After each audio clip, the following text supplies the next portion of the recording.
I still remember the weight of that envelope in my hands on Christmas morning, how the cheap paper felt so different from the silk ribbon jewelry box my sister Chloe had just unwrapped. The contrast wasn't lost on me, but after 26 years of being the overlooked daughter, I had learned to swallow disappointment like bitter medicine. The morning had started like every other Christmas in the Whitmore household. Our mansion gleamed with Eleanor's obsessive attention to detail, every ornament positioned with mathematical precision, every surface polished to mirror perfection. She had orchestrated the scene like a Broadway director, placing herself center stage in her burgundy velvet dress, while Richard commanded his usual position by the fireplace, projecting authority even in his holiday sweater. Chloe, radiant in her latest designer ensemble, was the star of this carefully choreographed performance. At 23, she possessed that effortless beauty that opened doors and hearts alike. Her golden hair caught the morning light streaming through our floor-to-ceiling windows,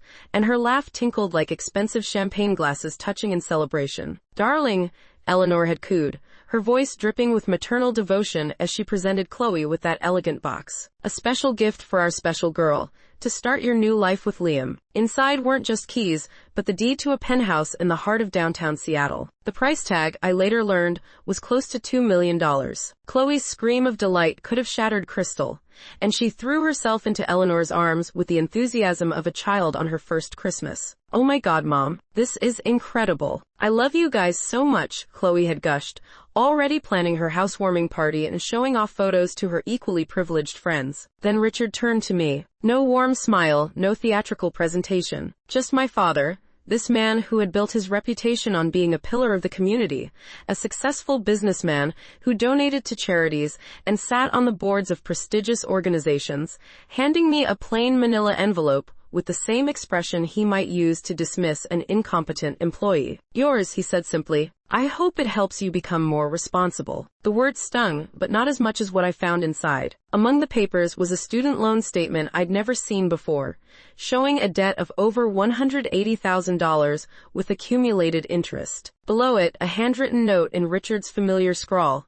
"Time to take care of yourself." These weren't my loans. I had received a full scholarship to study architecture at the University of Washington, something I'd been proud of, despite my parents' lukewarm response. But seeing my signature forged on documents I'd never signed, realizing my social security number had been used to secure funding for God knows what, I felt something crack inside my chest. The room continued to buzz with excitement around Chloe's gift. Liam, her fiancé, was already discussing renovation plans for the penthouse. He was everything my parents admired.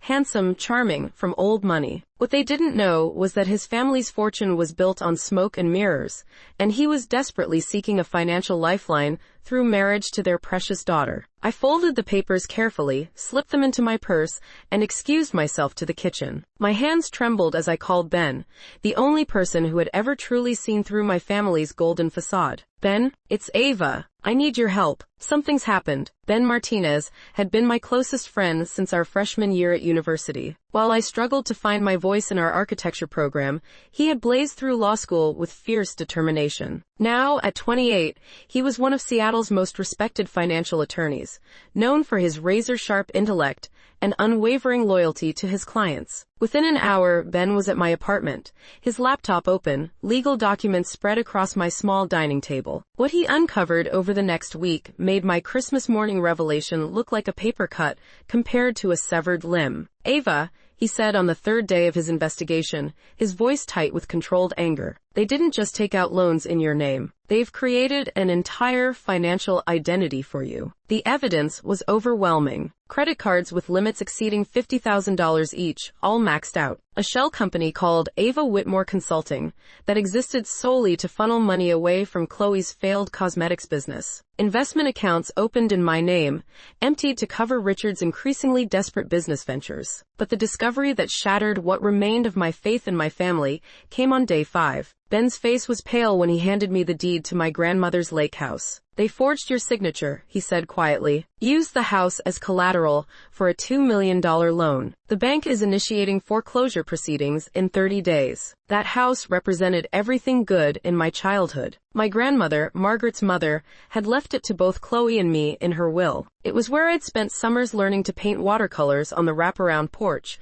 where I designed my first building in the treehouse my grandfather had built. It was my sanctuary, my connection to the only family member who had ever truly loved me unconditionally. Now it was gone, sacrificed to maintain the illusion of the Whitmore family's prosperity. I stared at the forged signature, a crude approximation of my careful handwriting, and felt something fundamental shift inside me. The hurt transformed into something harder, more focused. This wasn't just about money anymore. This was about my future, my identity, my right to exist as something more than collateral damage in their pursuit of social status. What are our options? I asked Ben, surprised by the steadiness in my own voice. We could file criminal charges. Fraud, identity theft, forgery. They could face serious jail time. I shook my head. Prison is too easy. I want them to understand what it feels like to lose everything that defines them. Ben studied me for a long moment, then nodded slowly. What did you have in mind? The plan we crafted was elegant in its simplicity. Using my savings and a loan from Ben,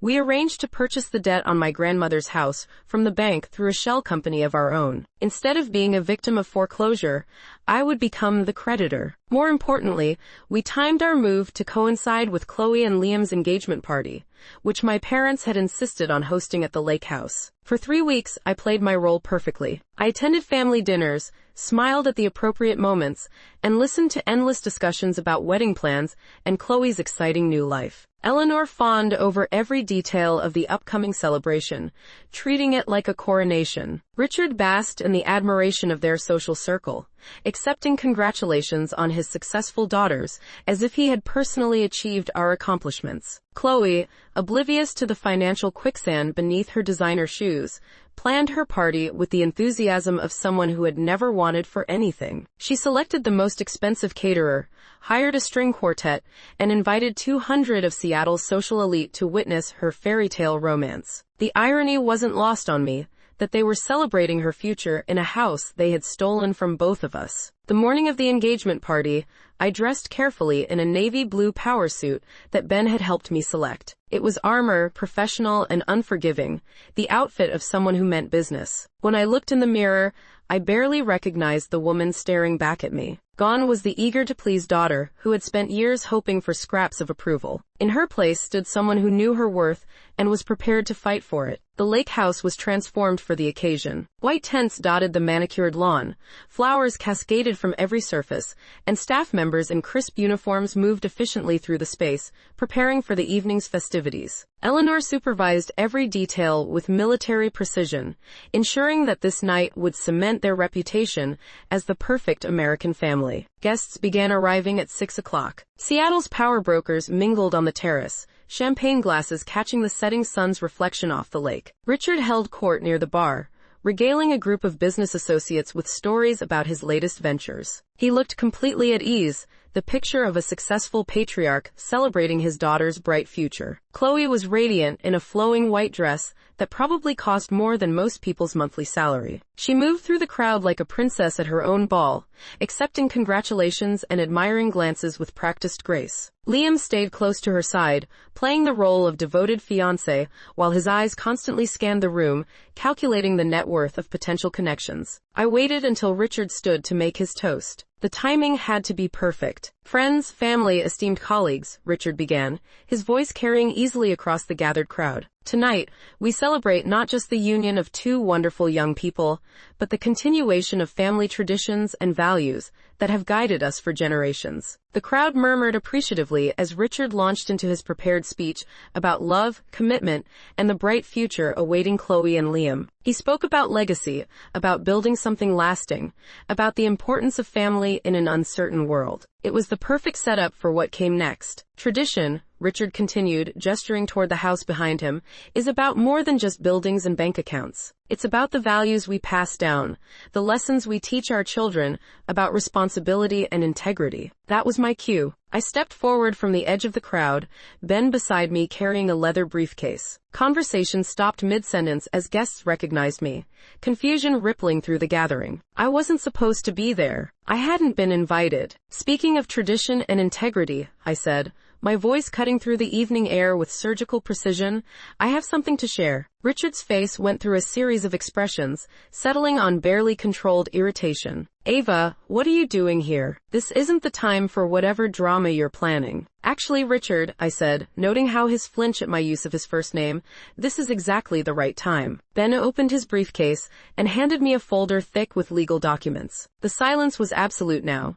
200 pairs of eyes watching this unexpected performance. I wanted to thank you publicly for teaching me such valuable lessons about family, I continued, opening the folder. For instance, you taught me that family members forge each other's signatures on legal documents. You showed me how family members use their children's identities to hide financial failures. And you demonstrated that family members steal inheritances to fund their own desperate attempts to maintain appearances. Eleanor's face had gone white. Ava, stop this immediately. You're embarrassing yourself and your family. My family? I laughed, and the sound was sharp enough to cut glass. Eleanor, you lost the right to call yourself my family the moment you decided my future was worth less than Chloe's comfort. I pulled out the foreclosure notice, holding it high enough for the front rows to see. This house, which you're using tonight to celebrate Chloe's engagement, was supposed to be my inheritance too. My grandmother left it to both of her granddaughters. But when Richard's business ventures started failing, when maintaining the illusion of success became more expensive than actual success, you decided to sacrifice my share. The crowd was riveted now, sensing blood in the water. Richard's business associates exchanged glances, calculating how this scandal might affect their own relationships with him. Eleanor looked like she might faint, one hand pressed to her throat as if she couldn't breathe. The foreclosure notice you're holding, Ben interjected smoothly, has been resolved. The debt has been purchased by my client's company. Ms. Whitmore is now the legal owner of the outstanding mortgage. I smiled then, and it felt like the first genuine smile I'd worn in years. Which means I'm now the one with the power to foreclose. And I'm exercising that power effective immediately. The chaos that erupted was spectacular. Eleanor began hyperventilating, clutching at Richard's arm for support. Guests pushed closer, phones emerging to capture the moment for social media. In the span of 30 seconds, the Whitmore family's carefully constructed reputation crumbled like a house of cards in a hurricane. But I wasn't finished. Chloe, I said, turning to my sister, who stood frozen in the center of the melee. I want you to know that every luxury you've enjoyed for the past 3 years, every shopping spree, every designer dress, every exotic vacation, was paid for with money stolen from my future. Your cosmetics company, the one that failed so spectacularly, the losses were hidden in accounts opened in my name. Your penthouse, your car, your entire lifestyle has been subsidized by identity theft. Chloe's mouth opened and closed soundlessly, like a fish gasping for air. She looked to Richard for help, for explanation, for anything that might make sense of what was happening. That's when Liam made his move. I watched with satisfaction as he processed the implications of what he'd just heard. The Whitmore fortune wasn't just diminished. It was built on fraud. The family he'd been so eager to marry into was about to face criminal charges. The social status he'd been pursuing was evaporating in real time. He looked at Chloe with an expression I recognized, the same calculating coldness Richard used when assessing unprofitable business ventures. Slowly, deliberately, Liam reached for Chloe's left hand and slid the engagement ring from her finger. I think there's been a misunderstanding about our arrangement, he said, with the smooth detachment of someone cutting a bad investment loose. He placed the ring on the nearest table and straightened his jacket. I'll be in touch through my attorneys. And with that, he walked away, leaving Chloe standing alone in her white dress, surrounded by the wreckage of her perfect life. Chloe crumpled then, sinking to the ground in a pool of expensive fabric and broken dreams. Eleanor rushed to her side, keening like a wounded animal. Richard stood motionless, the foreclosure notice trembling in his hands, watching his empire collapse in front of everyone who mattered in his world. The guests began to disperse, conversations already shifting to how quickly they could distance themselves from the Whitmore family scandal. Business relationships would be severed, social invitations withdrawn, and charity board positions quietly vacated. In one evening, Richard had gone from pillar of the community to cautionary tale. Ben and I walked away from the chaos, back to our car parked at the edge of the property. Behind us, the white tents stood like monuments to hubris,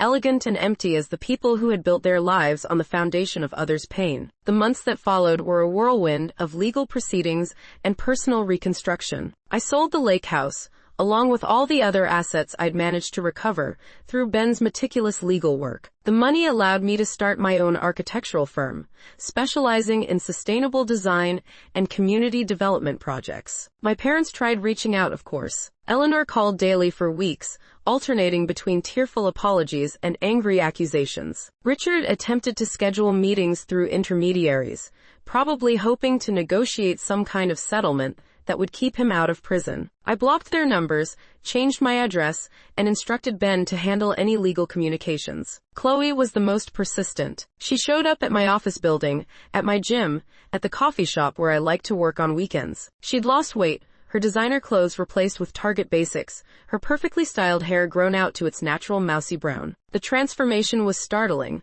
like seeing a beautiful actress without makeup and professional lighting. "Please," she begged during her final attempt to reach me, cornering me in the parking garage of my apartment building. I didn't know. I swear I didn't know where the money was coming from. Mom and Dad handled everything. I thought we were just successful. I studied her face, looking for signs of the spoiled princess who had accepted luxury as her birthright. What I saw instead was a young woman who had never been taught to question good fortune, who had lived her entire life in a bubble of privilege and protection. In some ways, she was as much a victim of Richard and Eleanor's choices as I was. But that didn't change what needed to happen. "Chloe," I said gently, "I forgive you for not knowing, but I can't trust you not to enable them again. They raised you to believe that your comfort matters more than other people's rights. Until you unlearn that lesson, we can't have a relationship." She cried then, ugly sobs that echoed through the concrete garage. I felt a pang of something that might have been sympathy, but I didn't stop walking to my car. Compassion didn't require me to set myself on fire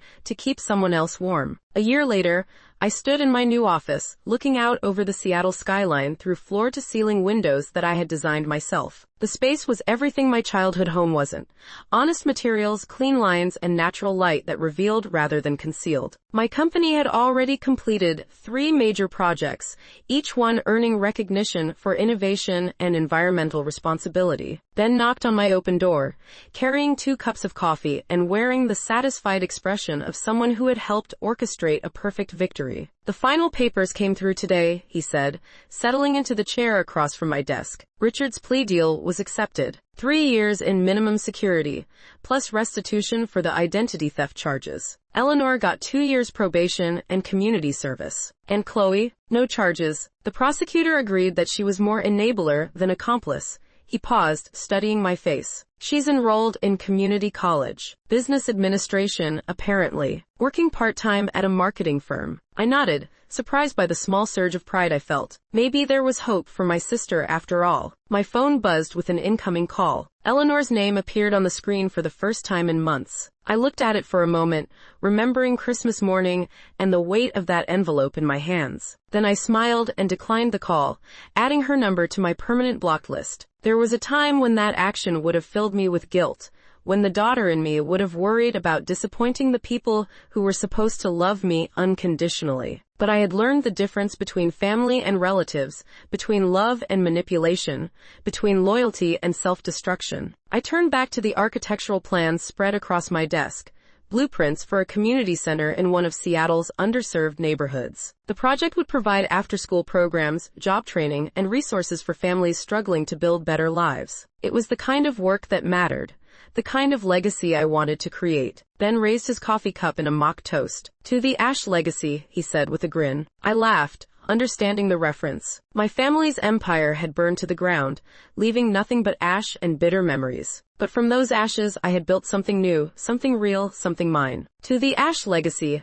I agreed, and took a sip of my coffee. Outside, Seattle stretched toward the horizon, full of possibility and promise. I had work to do, buildings to design, communities to serve. I had a life to live on my own terms, with people who valued me for who I was, rather than what I could provide. It was everything I had never known I wanted, and everything I had always deserved. The best revenge, I had learned, wasn't destroying the people who had hurt me. It was building a life so fulfilling, so authentic, so completely my own, that their absence felt like freedom rather than loss. And every morning when I woke up in my apartment overlooking Elliott Bay, when I walked into my office and saw my name on the door, when I signed contracts with my own hand for projects that would outlast any family drama, I was reminded of the most important lesson of all. I was enough. I had always been enough. And I would never again apologize for taking up space in a world that was mine to shape.